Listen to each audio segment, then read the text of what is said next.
வணக்கம். மதிமுகம் செய்திகள்.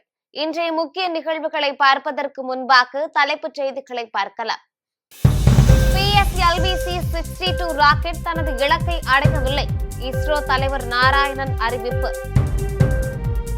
சென்னையில் மீண்டும் 2 அடுக்கு பேருந்து சேவை துவங்கி வைத்தார் முதலமைச்சர் மு.க.ஸ்டாலின். கைது செய்யப்பட்டுள்ள ஆசிரியர்களை உடனடியாக விடுதலை செய்ய வேண்டும். தமிழக அரசுக்கு எடப்பாடி பழனிசாமி வலியுறுத்தல். கரூர் வழக்கில் சிபிஐ விசாரணை. டெல்லி சிபிஐ அலுவலகத்தில் ஆஜரானார் தவேக தலைவர் விஜய். நடிகர் கமல்ஹாசனின் பெயர் புகைப்படங்களை வர்த்தக ரீதியில் பயன்படுத்த இடைக்கால தடை. சென்னை உயர்நீதிமன்றம் உத்தரவு. PSLV-C-62 ராக்கெட் தனது இலக்கை அடையவில்லை என்று இஸ்ரோ தலைவர் நாராயணன் தெரிவித்துள்ளார். ஆந்திர மாநிலம் ஸ்ரீஹரிகோட்டாவில் உள்ள சதீஷ் தவன் ஆய்வு மையத்தின் முதலாவது ஏவுதளத்தில் இருந்து PSLV-C-62 ராக்கெட் மூலம் இன்று காலை 10:18 மணி அளவில் 16 செயற்கைக்கோள்களை இந்திய விண்வெளி ஆய்வு நிறுவனம் ஏவியது. EOS-N-1 செயற்கைக்கோளுடன் இந்தியா மற்றும் வெளிநாடுகளுக்கு சொந்தமான 15 சிறிய செயற்கைக்கோள்களும் விண்ணில் ஏவப்பட்டது. இந்நிலையில் PSLV-C-62 ராக்கெட் தனது இலக்கை அடையவில்லை என்று இஸ்ரோ தலைவர் நாராயணன் தெரிவித்துள்ளார். இது குறித்து பேசிய அவர், புவி கண்காணிப்பு செயற்கைக்கோள் EOS-1 உள்ளிட்ட 16 செயற்கைக்கோள்களுடன் விண்ணில் பாய்ந்த PSLV-C-62 ராக்கெட் திட்டம் தோல்வி அடைந்தது என்றும் தரவுகளை ஆராய்ந்து வருவதாகவும் தெரிவித்துள்ளார். சென்னையில் 2 அடுக்கு பேருந்து சேவையை முதலமைச்சர் மு.க.ஸ்டாலின் இன்று தொடங்கி வைத்தார். கடந்த 1970 இருந்து தமிழகத்தில் இயக்கப்பட்டு வந்த டபுள் டெக்கர் பேருந்து சேவை 2007 நிறுத்தப்பட்டது. 18 ஆண்டுகளுக்கு பிறகு மீண்டும் இந்த பேருந்து சேவையை கொண்டு வர தமிழக அரசும் மாநகர் போக்குவரத்து கழகமும் இணைந்து திட்டமிட்டு அதற்கான பணிகள் ஈடுபட்டு வந்தது. அதன்படி முதல் கட்டமாக அசோக் லேண்ட் நிறுவனத்திடம் இருந்து 20 பேருந்துகளை வாங்க திட்டமிட்டு அதற்கான ஒப்பந்தத்தையும் அறிவித்துள்ளது. இதனிடையே தமிழக சுற்றுலா பயணிகள் சென்னையின் அழகை கண்டு ரசிக்கவும் சுற்றுலா பயணிகளின் எண்ணிக்கையை அதிகரிக்கும் விதமாகவும் முக்கிய சுற்றுலா தலங்களில் டபுள் டெக்கர் பேருந்து சேவையை தொடங்க சுற்றுலாத்துறை முடிவு செய்தது. அதன்படி அமெரிக்க வாழ் தமிழர்கள் நிதி பங்களிப்புடன் முதல் கட்டமாக குளிர்சாதன வசதி கொண்ட ஒரு மின்சார டபுள் டெக்கர் பேருந்தை அசோக் லேண்ட் நிறுவனத்திடமிருந்து சுற்றுலாத்துறை வாங்கியுள்ளது. இதன் சோதனை ஓட்டம் 2 தினங்களுக்கு முன்பு பட்டணப்பாக்கம் பகுதியில் நடைபெற்ற நிலையில் டபுள் டெக்கர் பேருந்து சேவையை முதலமைச்சர் மு.க.ஸ்டாலின் இன்று தொடங்கி வைத்துள்ளார். இந்த பேருந்துகள் அடையாறில் இருந்து மாமல்லபுரம் வரை இயக்க திட்டமிட்டுள்ளதாக சுற்றுலாத்துறை அதிகாரிகள் தெரிவித்தனர்.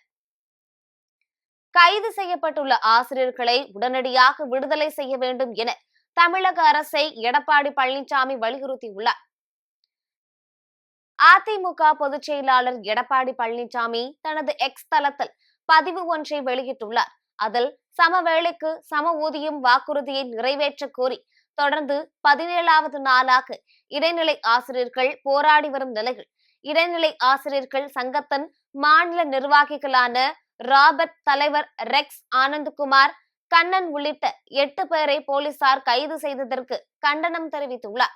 அறவழியில் போராடியதற்காக ஆசிரியர்களை கைது செய்து மறைத்து வைத்து துன்புறுத்துவது கண்டிக்கத்தக்கது என்று கூறிய அவர், கைது செய்யப்பட்டுள்ள ஆசிரியர்களை உடனடியாக விடுதலை செய்ய வேண்டும் என வலியுறுத்தியுள்ளார். கரூர் கூட்ட நெரிசல் சம்பவம் தொடர்பான வழக்கின் விசாரணைக்காக டெல்லி சிபிஐ அலுவலகத்தில் தமிழக வெற்றிக் கழகத்தின் தலைவர் விஜய் ஆஜராகியுள்ளார்.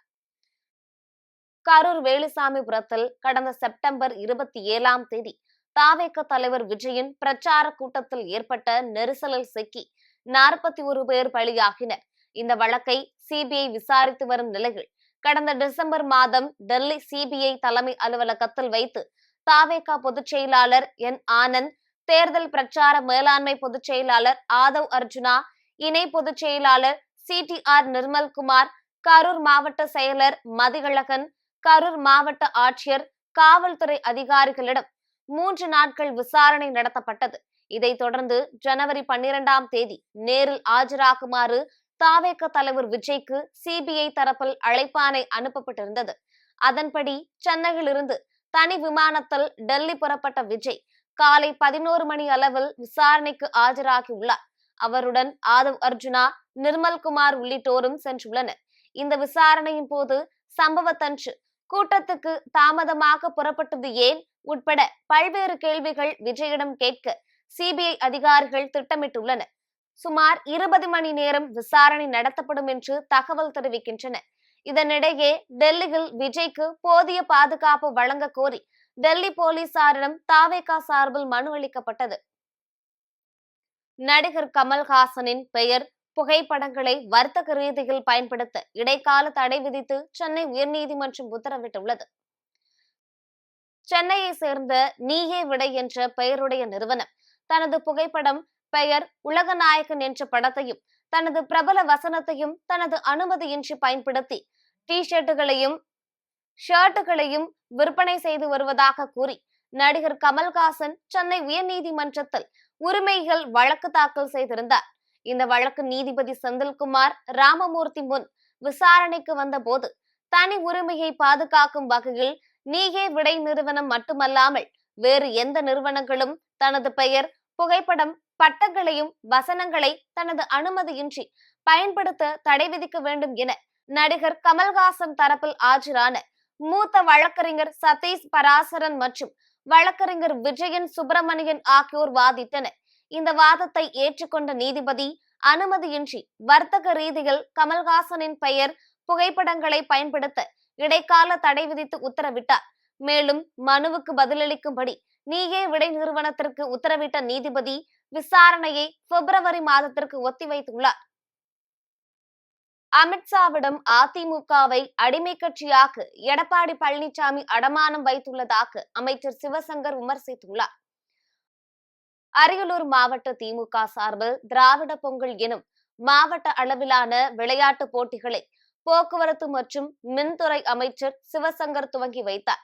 பின்னர் செய்தியாளர்களிடம் பேசிய அவர், ஆம்னி பேருந்துகளில் கட்டண உயர்வு குறித்து ஆய்வின் போது தெரிய வந்ததால் உடனடியாக நடவடிக்கை எடுக்கப்படும் என உறுதியளித்தார். தொடர்ந்து பேசிய அவர், அமித்ஷாவிடம் அதிமுகவை அடிமை கட்சியாக எடப்பாடி பழனிசாமி அடமானம் வைத்துள்ளதாக அமைச்சர் சிவசங்கர் விமர்சித்துள்ளார். நம்ம கடந்த காலங்களில் எல்லாம் பார்த்து வருகிறோம். எடப்பாடி பழனிசாமி வீராவசனம் பேசுவார், பிறகு டெல்லிக்கு போய் சரண்டர் ஆவார். அது ஒவ்வொரு முறையும் இந்த காட்சி நடைபெறும். இப்பொழுதும் அந்த காட்சி நடைபெற்றிருக்கிறது.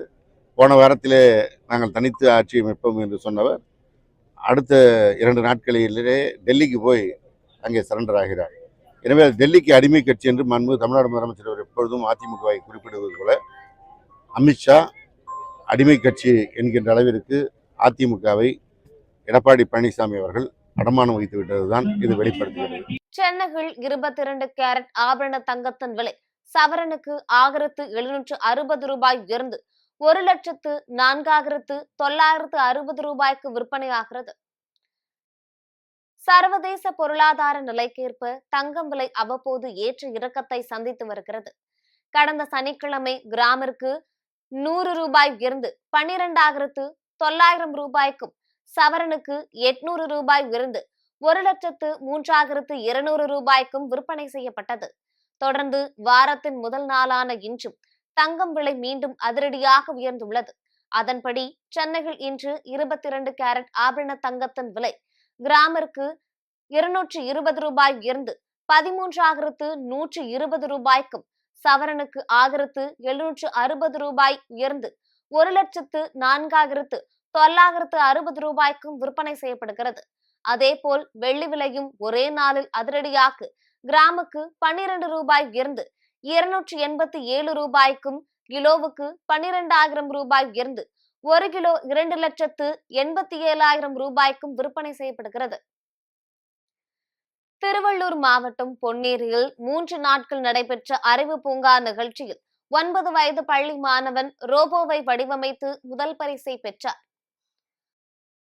பொன்னேரி அடுத்த பஞ்சட்டியில் உள்ள தனியார் பள்ளியில் அறிவு பூங்கா நிகழ்ச்சி கடந்த 9ஆம் தேதி தொடங்கி 3 நாட்கள் நடைபெற்றது.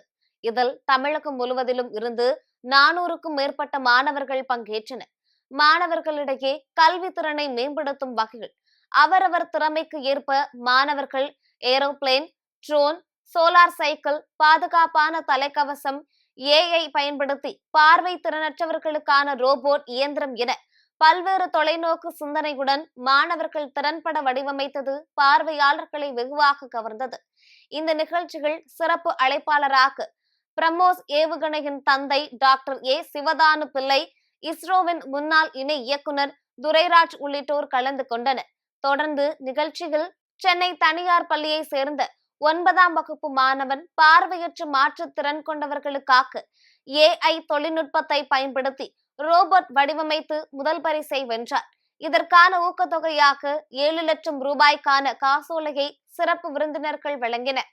ஹாய் எவ்ரிவன், என் பேர் ஏஎஸ் ஃபெர்னாண்டஸ். நான் 4th ஸ்டாண்டர்ட் படிக்கிறேன். என் ப்ராஜெக்ட் வந்து ஏஐ ரோபோட். அது ஃபார்வர்ட், பேக்வர்ட், லெஃப்ட், ரைட்டு திரும்பவும் வாய்ஸ் கமாண்டில் கண்ட்ரோல் பண்ணிக்கலாம். ஃபோட்டோ எடுத்து என்ன பார்த்தேன்னு சொல்லும், என்ன கொஸ்டின் கேட்டால் ஆன்சர் சொல்லும். அதுக்கு நான் Raspberry Pi GB, motor driver, USB hub, அதுக்கப்புறம் நிறைய காம்பனன்ட்ஸ்லாம் யூஸ் பண்ணி அதை பில்ட் பண்ணியிருக்கேன். சாஃப்ட்வேரில் மெயினாக எஸ்டிடி, டிடிஎஸும் விஎல்எம்லாம் யூஸ் பண்ணியிருக்கேன். விஎல்எம் தான் மெயின், ஏன்னா இது வந்து கண்ணு தெரியாதவங்களுக்கு ஈஸியாக யூஸ் பண்ணுறது தான் கொடுத்துருக்கேன். ஸோ விஎல்எம் வந்து ஃபோட்டோ எடுத்து என்ன பார்த்தேன்னு சொல்லணும். இதுக்கு நான் டே அண்ட் நைட்டாக ஒர்க் பண்ணியிருக்கேன். இது ஃபுல் அண்ட் ஃபுல் வந்து 3 months ஆச்சு. இதோட காஸ்ட் வந்து 13,000 வந்துச்சு. விருதுநகர் அரசு மருத்துவக் கல்லூரி மருத்துவமனை முன்பு பல்வேறு கோரிக்கைகளை வலியுறுத்தி ஒப்பந்த தொழிலாளர்கள் ஆர்ப்பாட்டத்தில் ஈடுபட்டனர். விருதுநகர் அரசு மருத்துவக் கல்லூரி மருத்துவமனைகள் ஒப்பந்த தொழிலாளர்கள் ஆர்ப்பாட்டத்தில் ஈடுபட்டனர். அதில் நிறுத்தப்பட்ட தூய்மை பணியாளர்களை பேச்சுவார்த்தையில் ஒப்புக்கொண்டபடி நியமனம் செய்ய வேண்டும், நிர்ணயிக்கப்பட்ட தினக்கூலி உயர்வை வழங்க வேண்டும், PF பிடித்தம் செய்யப்பட்ட தொகைக்கு ஆண்டுதோறும் முறையான ரசீதை தொழிலாளர்களுக்கு வழங்க வேண்டும், ஊழியர் விரோத போக்கை கைவிட வேண்டும் உள்ளிட்ட பல்வேறு கோரிக்கைகளை வலியுறுத்தின. இதனால் மருத்துவமனை பணிகள் பாதிக்கப்பட்டன. சென்னை செம்மஞ்சேரி சுனாமி குடியிருப்பு பகுதியில் பொங்கல் பரிசு தொகுப்பு வழங்கும் விழாவில் திமுக MP தமிழச்சி தங்கபாண்டியன் கலந்து கொண்டு பரிசுகளை வழங்கினார்.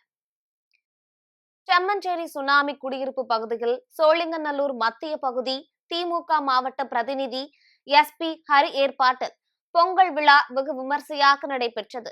சுமார் 500 மீட்டர் தூரத்திற்கு சாலை முழுவதும் கரும்புகளால் அலங்கரிக்கப்பட்டு கரும்புகளின் நடுவில் மண் பானைகளை வைத்து சுமார் 250க்கும் மேற்பட்ட பெண்கள் பொங்கலிட்டு கொண்டாடினர். இதில் சிறப்பு விருந்தினராக கலந்து கொண்ட தென் சென்னை நாடாளுமன்ற உறுப்பினர் தமிழச்சி தங்கபாண்டியன் பொங்கலிட்டு நிகழ்ச்சியை துவக்கி வைத்தார். தொடர்ந்து நடைபெற்ற கோல போட்டிகள் 150 பெண்கள் கலந்து கொண்டனர். இதில் வெற்றி பெற்ற முதல் 3 பெண்களுக்கு ஃப்ரிட்ஜ், பீரோ, ஷோபா ஆகியவற்றை பரிசாக MP தமிழச்சி தங்கபாண்டியன் மற்றும் MLA அரவிந்த் ரமேஷ் ஆகியோர் வழங்கினர். இதனை அடுத்து நிகழ்ச்சிகள் பங்கேற்ற அனைவருக்கும் சோழிங்கநல்லூர் MLA S அரவிந்த் ரமேஷ் பொங்கல் பரிசுகளை வழங்கினார். புதுக்கோட்டை புதிய பேருந்து நிலையத்திலிருந்து பள்ளி குழந்தைகளுக்கான புதிய பேருந்து சேவையை அமைச்சர் ரகுபதி துவங்கி வைத்தார். புதுக்கோட்டை தமிழ்நாடு போக்குவரத்து கழகத்தின் சார்பில் பள்ளி குழந்தைகள் சென்று வருவதற்காக புதிய பேருந்து சேவையினை கனிம வளத்துறை அமைச்சர் ரகுபதி கொடியசைத்து துவங்கி வைத்தார். இந்நிகழ்ச்சிகள் சட்டமன்ற உறுப்பினர் முத்துராஜா, மாநகராட்சி மேயர் திலகவதி செந்தில், துணை மேயர் லியாகத் அலி உள்ளிட்டோர் கலந்து கொண்டனர். தொடர்ந்து குழந்தைகளுடன் அமைச்சர் ரகுபதி சிறிது நேரம் உரையாடி சென்றார். பின்னர் பள்ளி குழந்தைகள் உற்சாகத்துடன் பேருந்தில் பயணம் செய்தனர். திருப்பூரில் ஆண்டாள் நாச்சியார் மற்றும் ஸ்ரீ மாணிக்கவாசகர் திருமஞ்சன பெருவிழா வெகு விமர்சையாக கொண்டாடப்பட்டது. திருப்பூர் மாவட்டம் தாராபுரம் சாலையில் உள்ள ஸ்ரீ உண்ணாமலை உடன்மார் அண்ணாமலை ஈஸ்வரர் திருக்கோவிலில் ஸ்ரீ மாணிக்கவாசகர் திருமஞ்சனம் பெருவிழா வெகு விமர்சையாக நடைபெற்றது. அதிகாலை 5 மணிக்கு திருப்பள்ளி எழுச்சி, சிவபூஜை, திருப்பாவை, திருவெம்பாவை பஜனை, நிருத்திய உற்சவம் உள்ளிட்ட பூஜைகள் நடைபெற்றது. இதனைத் தொடர்ந்து மாணிக்கவாசகருக்கு திருமஞ்சனம் நடைபெற்று பல்லக்கு சேவையில் தாராபுரம் சாலையில் ஊர்வலம் நடைபெற்றது. இந்த ஊர்வலத்தில் 100க்கும் மேற்பட்ட பெண்கள் சீர்வரிசையுடன் பங்கேற்றனர். திருப்பத்தூர் மாவட்டம் கந்திலி அருகே 2 பள்ளி மாணவர்கள் தண்ணீர் தொட்டியில் மூழ்கி உயிரிழந்த சம்பவம் அப்பகுதியில் பெரும் சோகத்தை ஏற்படுத்தியுள்ளது. கந்திலி அடுத்த கெஜல் நாயக்கன்பட்டி பகுதியை சேர்ந்த அப்துல் பஷீர் மகன் அஜ்மல் மற்றும் அதே பகுதியை சேர்ந்த அஸ்லாம் மகன் ஹர்மான் ஆகிய இருவரும் தனியார் பள்ளியில் 6ஆம் வகுப்பு படித்து வந்தனர். இவர்கள் விவசாய நிலத்தில் இருந்த தண்ணீர் தொட்டியில் குளிக்க சென்ற போது நீச்சல் தெரியாத காரணத்தால் நீரில் மூழ்கி உயிரிழந்தனர். இது குறித்த தகவலின் பேரில் சம்பவ இடத்திற்கு சென்ற போலீசார் 2 மாணவர்களின் உடலை கைப்பற்றி பிரேத பரிசோதனைக்காக அனுப்பி வைத்ததோடு இது குறித்து வழக்கு பதிவு செய்து விசாரணை நடத்தி வருகின்றனர். விடுமுறை நாளில் விளையாட சென்ற மாணவர்கள் தண்ணீர் தொட்டியில் மூழ்கி உயிரிழந்த சம்பவம் பரபரப்பை ஏற்படுத்தியுள்ளது. அமெரிக்கா மற்றும் ஐரோப்பாவின் படைகள் ஒன்றிணைந்து செயல்பட்டால் மட்டுமே ரஷ்யாவை தடுக்க முடியும் என ஜெலன்ஸ்கி கூறியுள்ளார். ரஷ்யா மற்றும் உக்ரைன் இடையே நடந்து வரும் போரானது 3 ஆண்டுகளை கடந்து 4ஆம் ஆண்டை நோக்கி செல்கிறது. நேட்டோவில் சேரும் முடிவை உக்ரைன் கைவிட கோரியும் ராணுவ நடவடிக்கை என்ற பெயரிலும் ரஷ்யா போரில் ஈடுபட்டு வருகிறது.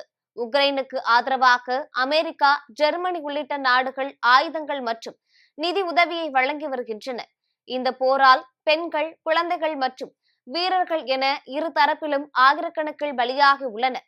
லட்சக்கணக்கானோர் பாதிக்கப்பட்டதோடு ஏராளமானோர் வீடுகளை விட்டு அடைக்கலம் தேடி வேறு இடங்களுக்கு தப்பி ஓடினர். இந்த நிலையில் உக்ரைன் ஜனாதிபதி ஜெலன்ஸ்கி ரஷ்ய போரை ஒன்று சேர்ந்து தடுத்து நிறுத்த வேண்டும் என அமெரிக்கா மற்றும் ஐரோப்பிய நாடுகளுக்கு அழைப்பு விடுத்துள்ளார். அமெரிக்கா மற்றும் ஐரோப்பியாவின் படைகள் ஒன்றிணைந்து செயல்பட்டால் மட்டுமே ரஷ்யாவை தடுக்க முடியும் என கூறியுள்ளார். மேலும் உக்ரைன் மக்களுக்கு பாதுகாப்பாக, உதவியாக மற்றும் அவர்களை மீட்பதற்காக உள்ள ஒவ்வொருவருக்கும் ஜெலன்ஸ்கி நன்றி தெரிவித்துக் கொண்டார். மீண்டும் தலைப்பு செய்திகள். PSLV-C-62 ராக்கெட் தனது இலக்கை அடையவில்லை. இஸ்ரோ தலைவர் நாராயணன் அறிவிப்பு. சென்னையில் மீண்டும் 2 அடுக்கு பேருந்து சேவை துவங்கி வைத்தார் முதலமைச்சர் மு.க. ஸ்டாலின். கைது செய்யப்பட்டுள்ள ஆசிரியர்களை உடனடியாக விடுதலை செய்ய வேண்டும்.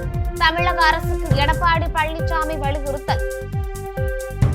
கரூர் வழக்கில் சிபிஐ விசாரணை. டெல்லி சிபிஐ அலுவலகத்தில் ஆஜரானார் தவேக தலைவர் விஜய். நடிகர் கமல்ஹாசனின் பெயர், புகைப்படங்களை வர்த்தக ரீதியில் பயன்படுத்த இடைக்கால தடை. சென்னை உயர்நீதிமன்றம் உத்தரவு. இத்துடன் செய்திகள் நிறைவடைந்தன. மீண்டும் செய்திகள் இரவு 8 மணிக்கு. மேலும் செய்திகளை தெரிந்து கொள்ள மதிமுகம் பிரைம் யூடியூப் தளத்தில் இணைந்திருங்கள்.